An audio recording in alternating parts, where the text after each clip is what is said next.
தேர்தல் வந்தால் விவசாயிகள் இந்த நாட்டினுடைய முதுகெலு என்று எல்லா அரசியல் கட்சியும் சொல்லுவார்கள். தேர்தல் முடிந்து விட்டால் எங்களை அடிமை மாதிரி தான் பார்க்கிறார்கள். அந்த காலகட்டத்தில் இந்தியாவில் எவ்வளவோ டிவி இருக்கு, ஆனால் சத்தியம் டிவி தான் ஒவ்வொரு வெள்ளிக்கிழமையும் கடந்த 2 ஆண்டுகளாக விவசாயியுடைய பிரச்சனைகள், அதை எப்படி சால்வ் பண்றது, என்னென்ன பிரச்சனை இருக்குது என்று விவசாயிகள் மன நிறைவு அடையும்படியாகவும் பொதுமக்கள் விவசாயியுடைய பிரச்சனையை தெரிந்து கொள்ளும் விதத்திலும் எல்லோரும் பாருங்க இப்படி இருக்கு அவங்க நிலைமை அப்படின்னு அரசியல்வாதிகள் இருந்து ஆளுங்கட்சியிலிருந்து எதிர்கட்சியிலிருந்து எல்லாரும் தெரிந்து கொள்வதற்கு கடந்த 2 ஆண்டுகளாக மிக சிறப்பாக வெள்ளிக்கிழமை தோறும் சத்தியம் டிவி விவசாயிகளை பற்றி செய்தியை வெளியிட்டு வந்தது. இந்த காலகட்டத்திலையும் விவசாயிகளுக்காக பேசுகின்ற, விவசாயி செய்தியை வெளியிடுகின்ற, விவசாயிக்காக வாரம் வெள்ளிக்கிழமை அவருடைய குறையும் அவருடைய நிறையும் என்ன வேண்டும் என்பதை தெரிவித்து எங்களை வாழ வைக்கின்ற சத்தியம் டிவிக்கு எங்களது தேசிய தென்னிந்திய நதிகள் இணைப்பு விவசாயத்தின் மூலமாக எங்களது நன்றி கலந்த வணக்கத்தை தெரிவித்துக் கொள்கிறோம்.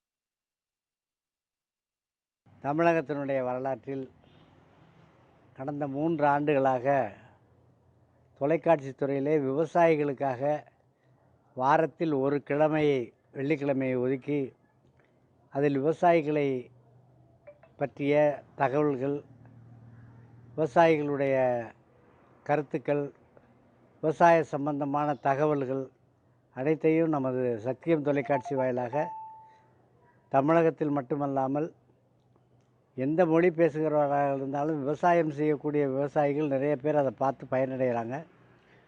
இது ரொம்ப பயனுள்ள ஒரு நல்ல ஒரு முயற்சி. பல தொலைக்காட்சிகள் நேரத்தை குறைத்து விட்டன, விவசாயிகளுக்கான நேரமே இல்லை. ஆனால் அதை தொடர்ந்து செய்து வருவதிலே எங்களுக்கு மற்றற்ற மகிழ்ச்சி. எங்களுக்கு இந்த 3 ஆண்டுகள் நிறைவடைகிற நேரத்தில் எங்களுடைய மனப்பூர்வமான வாழ்த்துக்களை சத்தியம் தொலைக்காட்சிக்கு தெரிவித்துக் கொள்கிறோம்.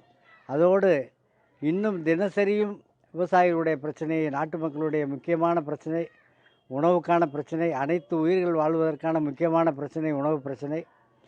இந்திய நாடு விவசாய நாடு, விவசாயத்தை மட்டும் முன்னிலைப்படுத்தி வாழ்ந்தால்தான் நாம் வாழ முடியும் என்ற நாடு. இந்த நாட்டில் இருக்கக்கூடிய ஒரு தொலைக்காட்சி, அதுவும் தமிழ் தொலைக்காட்சியாக இருக்கக்கூடிய சத்தியம் தொலைக்காட்சி இதில் முன்னெடுத்திருப்பது 3 ஆண்டுகள் நிறைவடைந்திருக்கிறது.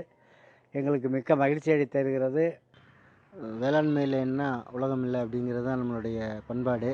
அந்த வகையில் வேளாண்மையை முன்னிறுத்தி ஒவ்வொரு வாரத்துலேயும் ஒரு கிழமையை முழுமையாக ஒதுக்கி அதுக்கான செய்திகளை தொடர்ந்து 3 ஆண்டுகளாக ஒளிபரப்பிட்டு வர சத்தியம் தொலைக்காட்சிக்கு எங்களுடைய வாழ்த்துக்களை தெரிவித்துக் கொள்கிறோம். இது வயலும் வாழும் மாதிரி ஃபர்டிலைசர்ஸ் எல்லாம் சரியாக யூட்டிலைஸ் பண்ணாமல் இருக்கிறாங்கன்னு மக்களுக்கு புரியாத மொழியில் பேசாமல் நல்ல புரிகிற மொழியில் இந்த நிகழ்ச்சிகள்லாம் இருக்குது. தேவையான செய்திகளை, மக்களுக்கு தேவையான, அதாவது வேளாண்மை செய்கிற விவசாயிகளுக்கு தேவையான செய்திகளை தொடர்ச்சியாக ஒளிபரப்பிட்டு வர்றாங்க. அது மகிழ்ச்சி அளிக்குது. இது இன்னும் விரிவுபடுத்தி நல்ல முறையில் கொண்டு போய் வேளாண்மை குறித்த புரிதலை வேளாண்மை இல்லாத மக்களும் புரிந்து கொள்ளும் வகையில் அதை கொண்டு போய் செஞ்சாங்கன்னா மகிழ்ச்சி அளிக்கும். நன்றி, வாழ்த்துக்கள்.